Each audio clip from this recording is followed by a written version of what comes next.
எவ்வளவு புண்டறிவற்று வரணும்.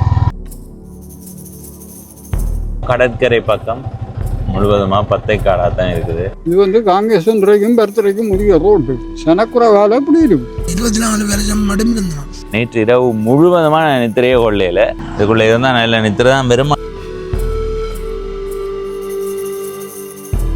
பேரும் இல்லாம இருந்தா இதிலும் பார்க்கும். சூடை தொழில ஒரு நினைவிடம். தமிழ் பவனீஷன் இடையில கொஞ்சம் பகுதியை காணையில சாப்பிட்டீங்களா? இந்த வீதியோரங்கள்ல வீடுகள் இருந்தது. 2 பேர் சேர்ந்தா தான் கட்டி பிடிக்கலாம் என்ற அளவுக்கு இருக்குது. வணக்கம் நண்பர்களே, நான் உங்கள் நண்பன் தட்சணாமூர்த்தி பவனீசன். இப்போ நான் எங்கே நிற்கிறேன்டா, ஈழத்தில் யாழ்ப்பாண மாவட்டத்தில் இருக்கிற பலலா என்ற ஊரினுடைய ஒரு சந்தி பகுதி. இதுதான் அந்த சந்தி பகுதி. இதில் பாருங்க, ஒரு பெரிய மரம் ஒன்று நிற்குது. இந்த மரத்தினுடைய அளவு கட்டி பிடிச்சா 2 பேர் சேர்ந்தா தான் கட்டி பிடிக்கலாம் என்ற அளவுக்கு இருக்குது.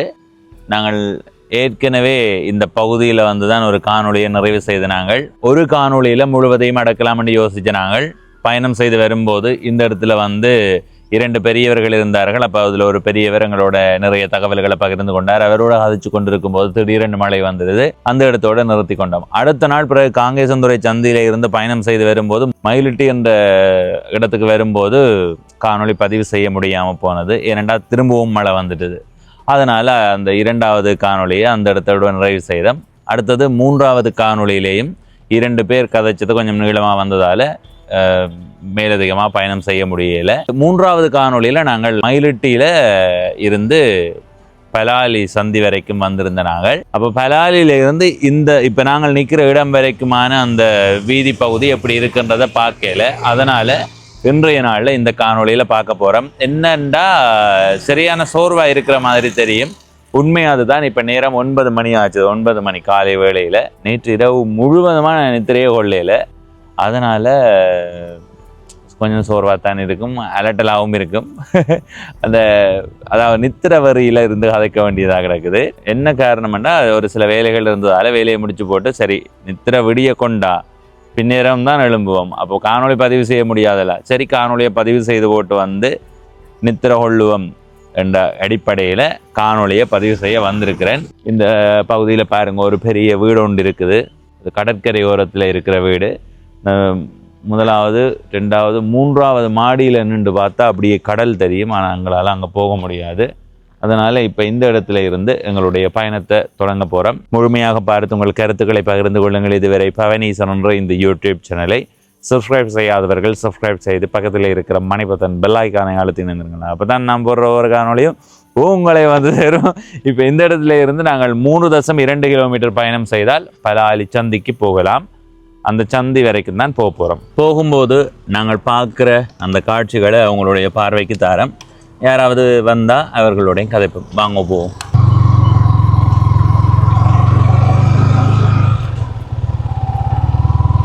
இந்த வீதியால் 3.2 கிலோமீட்டர் பயணம் செய்யணும். இதில் வேறுங்க ஒரு பெரிய வீடு. வீதியோரம் கடற்கரையையும் பார்க்கலாமன்றது ஒரு தனிச்சிறப்பு இந்த வீட்டுக்கு.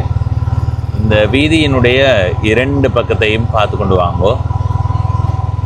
நாங்கள் பிரதானமாக இந்த பயணத்தை தொடங்கினதுக்கு காரணம் இராணுவத்தினுடைய கட்டுப்பாட்டில் இருந்து விடப்பட்ட பகுதிகள் எப்படி இருக்குன்றதை பார்க்கணுமன்றதுக்காக. இப்போ தான் நேற்று தான் முந்தின நாள் தான் மட்டும்தான் கேட்டால் இல்லை. சில இடங்களில் 2 ஆண்டுக்கு முன்னம் விட்டிருக்கிறார்கள், சில இடங்களில் 5, சில இடங்களில் 10. மொத்தமாக இந்த பகுதியால் பயணம் செய்து பார்ப்போம்னு வந்து நாங்கள். இதில் பாருங்கோ, ஒரு புதிய பெரிய வீடு.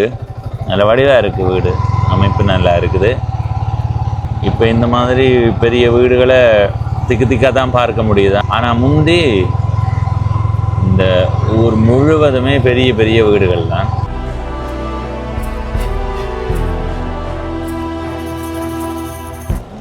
இடப்பக்கம் பாருங்க, பெரும் வெள்ளம் தேங்கி போய் நிற்குது. காணிக்குரிய எல்லை வேலி போடப்பட்டிருக்கா தண்ணி நிற்குது. கடல் அமுது உணவக மண்டலி இருக்கா, உணவகம் பூட்டிக்கிறாங்க. நம்ம வெள்ளை பக்கம் புதிய வீடு ஒன்று கட்டி கொண்டு இருக்கிறார்கள். நிறைய வீடுகள் கட்டி கொண்டு தான் இருக்கிறார்கள். 2 பக்கமுமே வீடுகளை பார்க்க முடியுது. சரி, இப்படியே நேராக போவோம். காரம் சுண்டல் கடை இருக்குதாண்ணா? காரம் சுண்டல் இல்லை. இப்படியே பயணம் செய்து வந்த இடத்துல இதில் ஒரு குடில் பார்த்துறாங்க.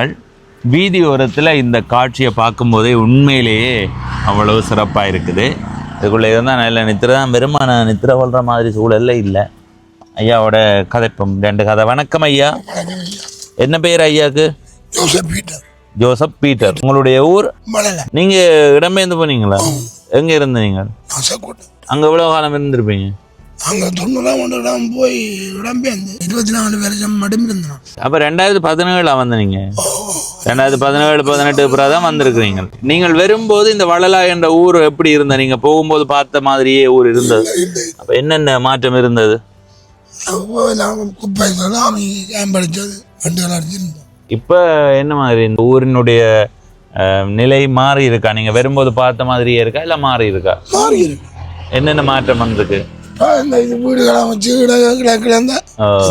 மாற்றியெல்லாம் பார்த்ததான். சொல்றத பார்த்தா இப்பதான் நிறைய கட்டடங்கள் கட்டி இருக்கு.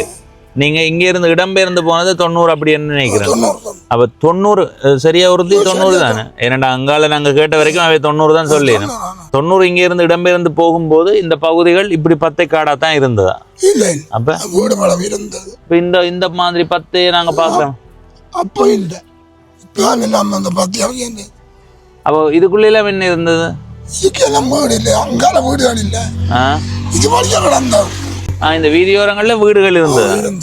அப்ப இப்ப இதுல வீடுகள் ஒன்றுமே இல்லை. இருக்கு கொஞ்சம் கொஞ்சம்.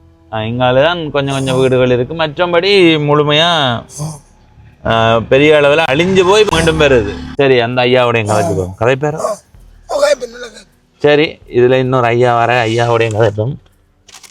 ஐயா கதைக்கலாமா? உங்களுடைய பெயர்? ஜோச்சந்திரன். நீங்க பிறந்த ஊர் எது? நீங்க வேல்வெட்டித்துறை. இங்க வந்தது 83. அப்ப 83 நீங்க வரைக்கும் இங்கே தான் இருந்த. நீங்க இப்ப இந்த பகுதிகள் எல்லாம் எப்படி இருந்த? இப்படித்தான் இருந்ததா இல்ல என்ன மாதிரி? கணக்கா சொல்லி எல்லாமே இருக்கு. நியாயமான சனம் இருந்தது. இந்த பகுதிகளில் வீடுகள் நிறைய இருந்ததா? இப்போ என்ன பிரச்சனையாண்டா, இது காங்கேசன்துறைக்கும் பருத்துறைக்கும் முதிய ரோடு சனக்குறவால அப்படி இருக்கு. இடப்பேரும் இல்லாமல் இருந்தா இதிலும் பார்க்கும். இப்பதான் புது புது வீடுகள் வந்து கொண்டு இருக்குது. சரி ஐயா, நன்றி.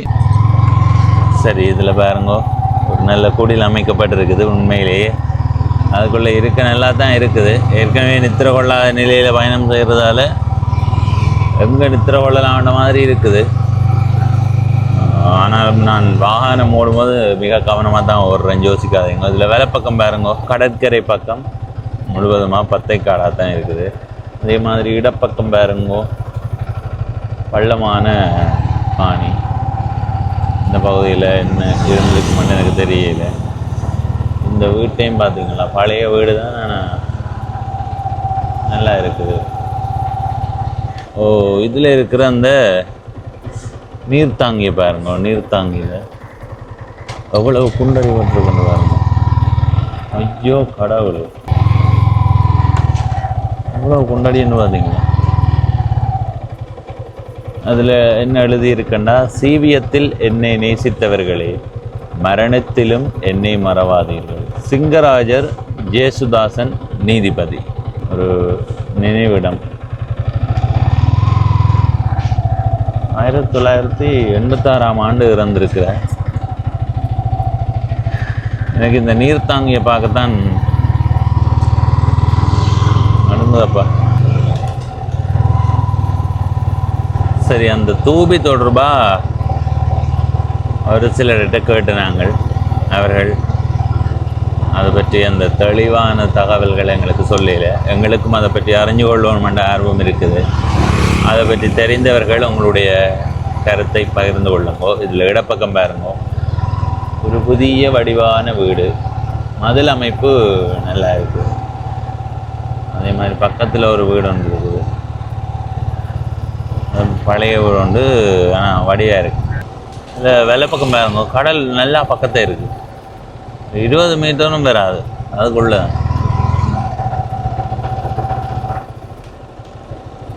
இந்த ஊரை நான் அவதானித்த வரைக்கும் அடிப்படையான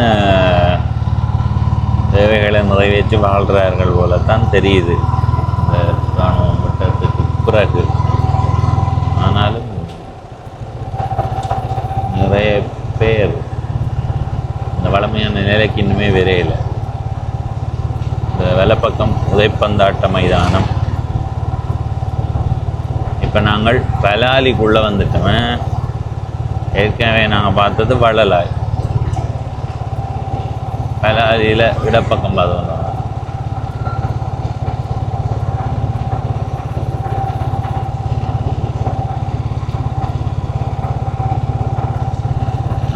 வலப்பக்கம் பாருங்கோ.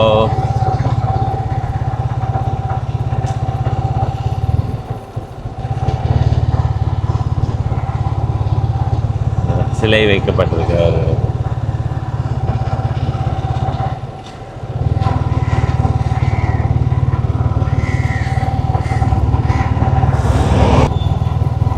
இதில் வெள்ளை பக்கம் பாருங்க. காலை எப்படி இருக்குன்னு பாருங்க.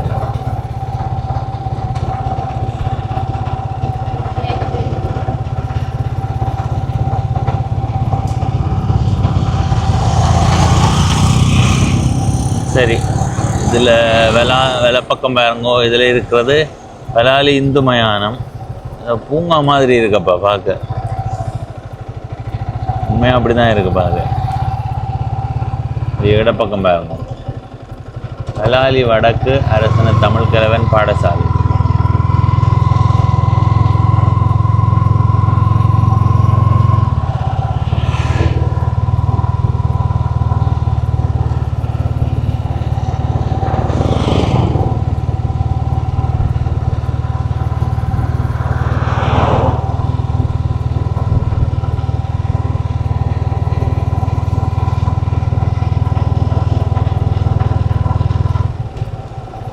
இடப்பக்கம் வீட்டு திட்டம் கொடுக்கப்பட்டிருக்கு.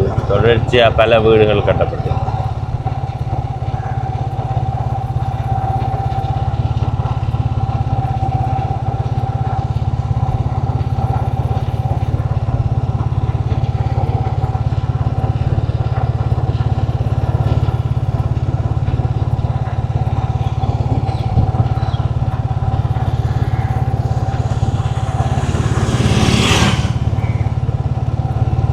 தொடர்ச்சியாக வீடுகள் தான்.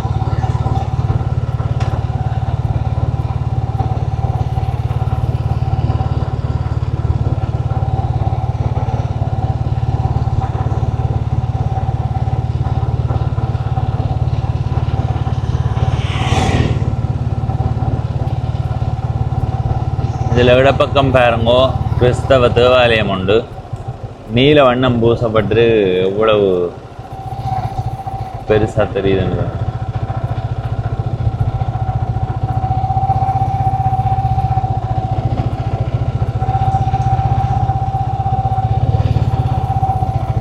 சரி, நாங்கள் இப்படியே நேர போவோம். இனி இந்த பக்கம் இராணுவத்தினுடைய கட்டுப்பாடு.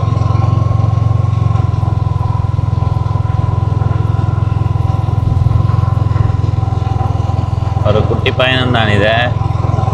நாங்கள் பயணத்தை தொடங்கி நாங்கள் முடிக்காம விட்டோம்னா தமிழ் பவனீஷன் இடையில கொஞ்சம் பகுதியை காணையில் சாப்பிட்டீங்களா அப்படின்ற மாதிரி நீங்கள் கேட்பீங்க. இதில் 2 பக்கம் திருப்பி திருப்பி காட்டையில் நாங்கள் அதில் வேலைப்பக்கம் பாருங்க. வேலைப்பக்கம் தென்னந்தோப்போட எப்படி இருக்குன்னு பார்த்தீங்கன்னா, தென்னந்தோப்பண்டு அதிகமாக இல்லை, 10-15 தென்னை மரங்கள் நிற்குது. வடிவாக இருக்குது. கடல், தென்னை மரம், அதோட பச்சை பசையில் இருக்கிற தரை தோட்டம். சரி, இப்படியே இந்த வீதியாக நேராக போவோம்.